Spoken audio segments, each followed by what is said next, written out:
गणेश भगवान की जय, उमापति महादेव की जय, अम्बे मैया की जय, राधा कृष्ण भगवान की जय। श्रीमद् भगवद गीता श्री कृष्ण कन्हैया की वाणी का आज मैं चौथे अध्याय का महात्म्य और सार पढ़ूंगी। आप श्रद्धा पूर्वक इसको सुनिएगा। जय श्री कृष्ण भगवान की जय। चौथे अध्याय का महात्म्य। श्री भगवान जी कहते हैं, हे प्रिय, अब मैं चौथे अध्याय का महात्म्य बतलाता हूँ, सुनो। भगीरथी के तट पर वाराणसी बनारस नाम की एक पुरी है। वहाँ विश्वनाथ जी के मंदिर में भरत नाम के एक योगनिष्ठ महात्मा रहते थे, जो प्रतिदिन आत्मचिंतन में तत्पर हो आदर पूर्वक गीता के चतुर्थ अध्याय का पाठ किया करते थे। उसके अभ्यास से उनका अंतःकरण निर्मल हो गया था। वे शीत उष्ण आदि द्वंद्वों से कभी व्यथित नहीं होते थे। एक समय की बात है, वे तपोवन नगर की सीमा में स्थित देवताओं का दर्शन करने की इच्छा से भ्रमण करते हुए नगर से बाहर निकल गए। वहां बेर के दो वृक्ष थे। उन्हीं की जड़ में वे विश्राम करने लगे। एक वृक्ष की जड़ में उन्होंने अपना मस्तक रखा था और दूसरे वृक्ष के मूल में उनका एक पैर टिका हुआ था। थोड़ी देर बाद जब वे तपस्वी चले गए, तब बेर के वे दोनों वृक्ष 5 ही 6 दिनों के भीतर सूख गए। उनके पत्ते और डालियां भी नहीं रह गईं। तत्पश्चात वे दोनों वृक्ष कहीं ब्राह्मणों के पवित्र गृह में 2 कन्याओं के रूप में उत्पन्न हुए।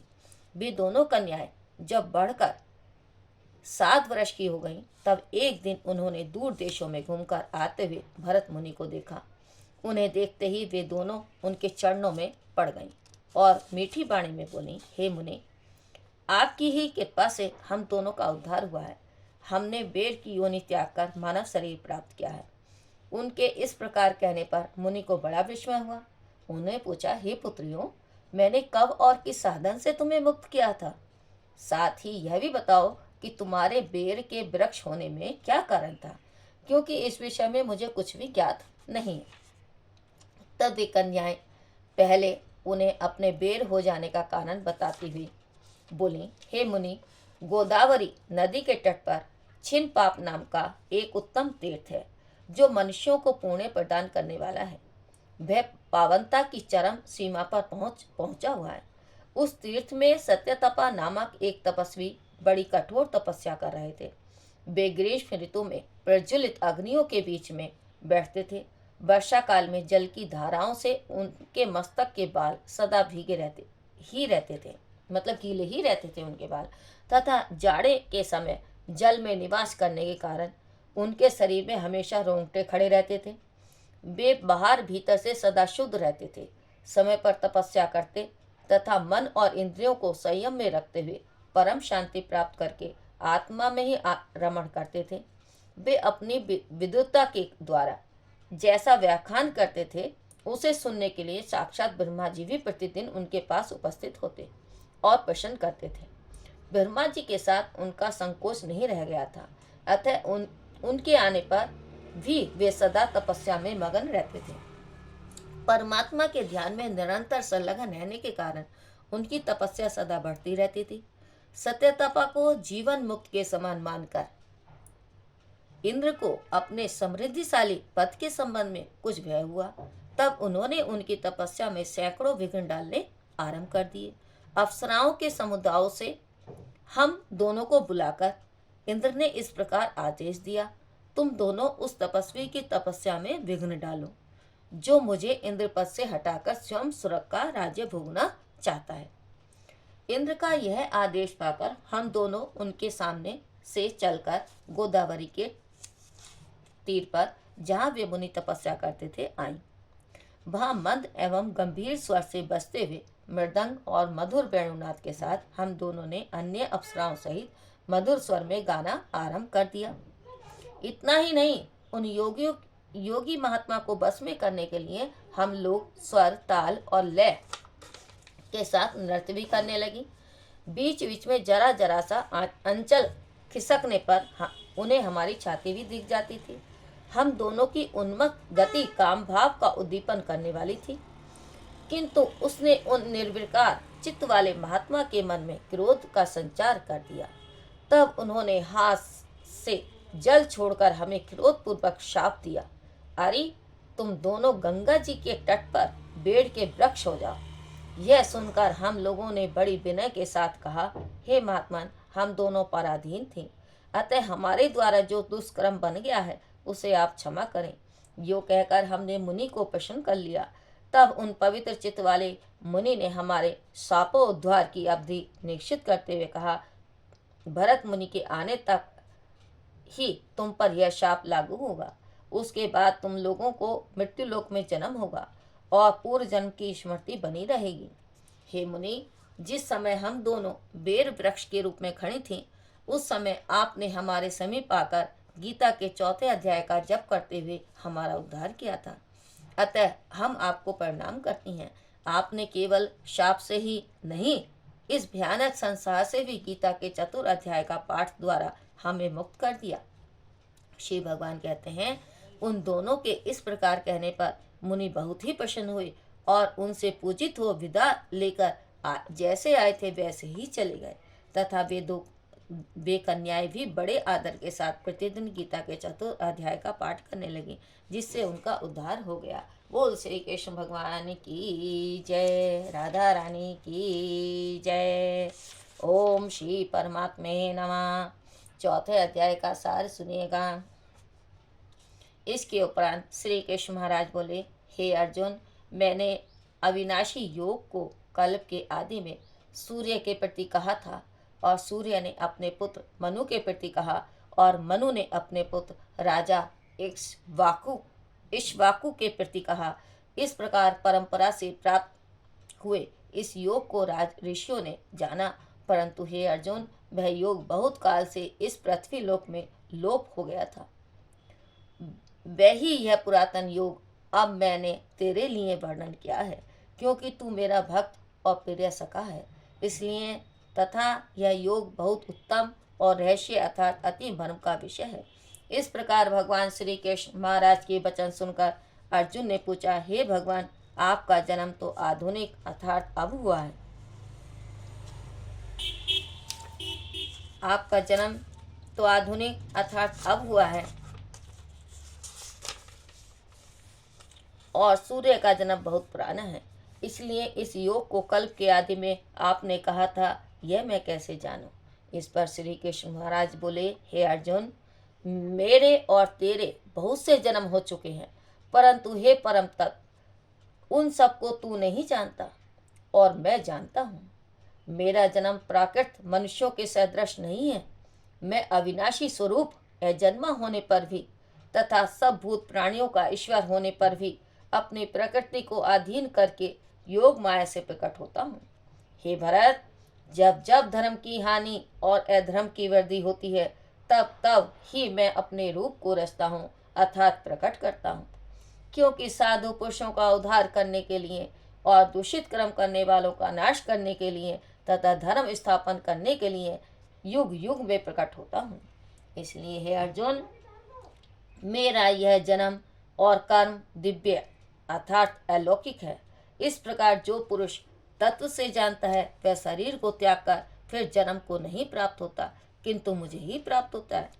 हे अर्जुन, पहले भी राग, भय और क्रोध से रहित अनन्य भाव से मेरे में स्थित वाले मेरे शरण हुए बहुत से पुरुष ज्ञान रूप तप से पवित्र हुए मेरे स्वरूप को ही प्राप्त हो चुके हैं। क्योंकि हे अर्जुन, जो मेरे को जैसे भजते हैं, मैं भी उनको वैसे ही भजता हूँ। इस रहस्य को जानकर ही बुद्धिमान मनुष्यगण सब प्रकार से मेरे मार्ग के अनुसार बढ़ते हैं। जो मेरे को तत्व से नहीं जानते, वे पुरुष इस मनुष्य लोक में कर्मों के फल को चाहते हुए देवताओं को पूजते हैं और उनके कर्मों से उत्पन्न हुई सिद्धि भी शीघ्र ही होती है, परंतु उनको मेरी प्राप्ति नहीं होती। इसलिए तू मेरे को ही सब प्रकार से भज। हे अर्जुन, गुण और कर्मों के विभाग से ब्राह्मण, क्षत्रिय, वैश्य और शूद्र मेरे द्वारा रचे गए हैं। उनके कर्ता को भी मुझ अविनाशी परमेश्वर को तू करता ही जान, क्योंकि कर्मों के फल में मेरी स्पृहा नहीं है, इसलिए मेरे को कर्म लिपायमान नहीं करते। इस प्रकार जो मेरे को तत्व से जानता है, वह भी कर्मों से नहीं बनता तथा पहले होने वाले मुमुक्ष पुरुषों द्वारा भी इस प्रकार जानकर ही कर्म किया गया है। इससे तो भी पूर्वजों द्वारा सदा से किए हुए कर्म को ही कर, परंतु कर्म क्या है और अकर्म क्या है, ऐसे इस विषय में बुद्धिमान पुरुष कभी भी मोहित हुए।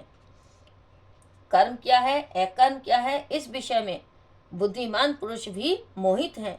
इसलिए मैं वह कर्म अर्थात कर्मों के तत्व तेरे लिए अच्छे प्रकार कहूँगा कि जिसको जानकर तू अशुभ अर्थात संसार बंधन से छूट जाएगा। कर्म का स्वरूप भी जानना चाहिए और अकर्म का स्वरूप भी जानना चाहिए तथा निषिद्ध कर्म का स्वरूप भी जानना चाहिए, क्योंकि कर्म की गति गहन है।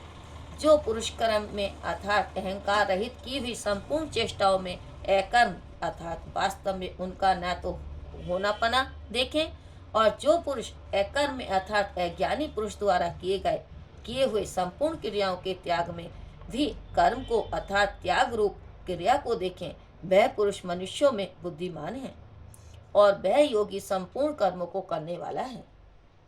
हे अर्जुन, जिसके संपूर्ण कार्य कामना और संकल्प से रहित हैं, ऐसे उस ज्ञान रूप अग्नि द्वारा भस्म हुए कर्मों वाले पुरुष को ज्ञानी जन भी पंडित कहते हैं। जो पुरुष सांसारिक आश्रय से रहित सदा परमानंद परमात्मा में तृप्त हैं, वह कर्मों के फल और संग अर्थात कर्तव्य अभिमान को त्याग कर कर्म में अच्छी प्रकार बरतता हुआ भी कुछ भी नहीं करता है।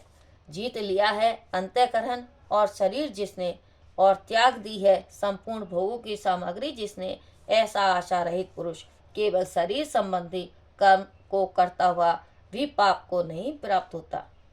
अपने आप जो कुछ आप प्राप्त हो उसमें ही संतुष्ट रहने वाला और हर्ष सुखादि द्वंद्वों से अतीत हुआ तथा मत सरता अर्थात ईर्ष्या से रहित सिद्धि और असिद्धि में समतत्व भाव वाला पुरुष कर्मों को करके भी नहीं बनता है, क्योंकि आसक्ति से रहित ज्ञान में स्थित हुए चित्त वाले यज्ञ के लिए आचरण करते हुए मुक्त पुरुष के संपूर्ण कर्म नष्ट तो हो जाते हैं। उन यज्ञ के लिए आचरण करने वाला पुरुष में से कोई तो इस भाव से यज्ञ करते हैं कि अर्पण अर्थात इष्टुवादिक भी ब्रह्म है और हवि अर्थात हवन करने योग्य द्रव्य भी ब्रह्म है, और ब्रह्मा रूप अग्नि में ब्रह्म रूप कर्ता के द्वारा जो हवन किया गया है वह भी ब्रह्म ही है। इसलिए ब्रह्म रूप कर्म में समाधिष्ठ हुए उस पुरुष द्वारा जो प्राप्त होने योग्य है वह भी ब्रह्म ही है। और दूसरे योगी जन देवताओं के पूजन रूप यज्ञ को ही अच्छी प्रकार उपासते हैं अर्थात करते हैं, और दूसरे ज्ञानी जन पर ब्रह्म परमात्मा रूप अग्नि में यज्ञ के द्वारा ही यज्ञ को हवन करते हैं। अन्य योगी जन श्रोता आदि सब इंद्रियों को संयम अर्थात स्वाधीनता रूप अग्नि में हवन करते हैं, अर्थात इंद्रियों को विषयों से रोककर अपने बस में कर लेते हैं। और दूसरे योगी जन शब्दादिक विषयों को इंद्रिय रूप अग्नि में हवन करते हैं, अर्थात राग द्वेष रहित इंद्रियों द्वारा विषयों को ग्रहण करते हुए भी भस्म रूप करते हैं। दूसरे योगी जन संपूर्ण इंद्रियों की चेष्टाओं को तथा प्राणों के व्यापार को ज्ञान से प्रकाशित हुई परमात्मा में स्थिति रूप योगा अग्नि में हवन करते हैं। दूसरे कई पुरुष ईश्वर अर्पण बुद्धि से लोक सेवा में द्रव्य लगाने वाले हैं, वैसे ही कई पुरुष स्वधर्म पालन रूप तत्व यज्ञ को करने वाले हैं, और कई अष्टांग योग रूप यज्ञ को करने वाले हैं, और दूसरे अहिंसादि तीक्ष्ण व्रतों से युक्त यतनशील पुरुष भगवान के नाम का जप तथा भगवत प्राप्ति विषयक शास्त्रों का अध्ययन रूप ज्ञान यज्ञ करने वाले हैं। दूसरे योगी जन अपान वायु में प्राण वायु को हवन करते हैं, वैसे ही अन्य योगी जन प्राण वायु में अपान वायु को हवन करते हैं, तथा अन्य योगी जन प्राण और अपान की गति को रोककर प्राणायाम के परायण होते हैं।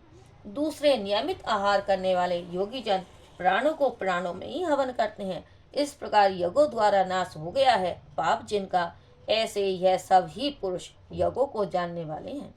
हे कुरुक्षेत्र श्रेष्ठ अर्जुन, यज्ञों के परिणाम रूप ज्ञान अमृत को भोगने वाले योगी जन सनातन पर ब्रह्मा परमात्मा को प्राप्त होते हैं, और यज्ञ रहित पुरुष को यह मनुष्य लोग भी सुखदायक नहीं है। फिर परलोक कैसे सुखदायक होगा। ऐसे बहुत प्रकार के यज्ञ वेद की वाणी में विस्तार किए गए हैं। उन सबको शरीर, मन और इंद्रियों की क्रिया द्वारा ही उत्पन्न होने वाले जान। इस प्रकार तत्व से जानकर निष्काम कर्म योग द्वारा संसार बंधन से मुक्त हो जाएगा। हे अर्जुन, सांसारिक वस्तुओं से सिद्ध होने वाले यज्ञ से ज्ञान रूप यज्ञ सब प्रकार श्रेष्ठ है, क्योंकि हे पार्थ, संपूर्ण यावन मात्र कर्म ज्ञान में शेष होते हैं, अर्थात ज्ञान उनकी पराकाष्ठा है।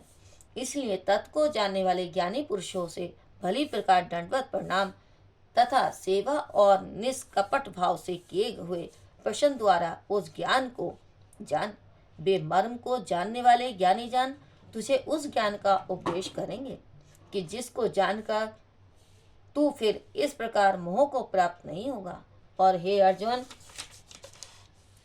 जिस ज्ञान के द्वारा सर्वव्यापी अनंत चेतन रूप हुआ अपने अंतर्गत समिष्ट बुद्धि के आधार पर संपूर्ण भूतों को देखेगा और उसके उपरांत मेरे में अर्थात सजदानंद स्वरूप में एकाकी भाव हुआ सजदानंद में ही देखेगा। यदि तू सब पापियों से भी अधिक पाप करने वाला है तो भी ज्ञान रूप नौका द्वारा निसंदेह संपूर्ण पापों को अच्छी प्रकार तर जाएगा।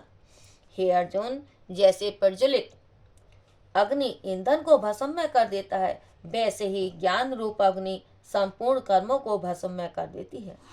इसलिए इस संसार में ज्ञान के समान पवित्र करने वाला निसंदेह कुछ भी नहीं है। उस ज्ञान को कितने ही काल से अपने आप समतत्व बुद्धि रूप योग के द्वारा अच्छी प्रकार शुद्धा अंतःकरण हुआ पुरुष आत्मा में अनुभव करता है। हे अर्जुन, जितेंद्रिय तत्पर हुआ श्रद्धावान पुरुष ज्ञान को प्राप्त होता है। ज्ञान को प्राप्त होकर तत्क्षण भगवत प्राप्ति रूप परम गति परम शांति को प्राप्त हो जाता है। हे अर्जुन, भगवत विषय को न जानने वाला और श्रद्धा रहित और संचय युक्त पुरुष परमार्थ से भ्रष्ट हो जाता है। उसमें भी संचय युक्त पुरुष के लिए तो न सुख है और न यह लोक है न परलोक है, अर्थात यह लोक और परलोक दोनों ही उसके लिए भ्रष्ट हो जाते हैं।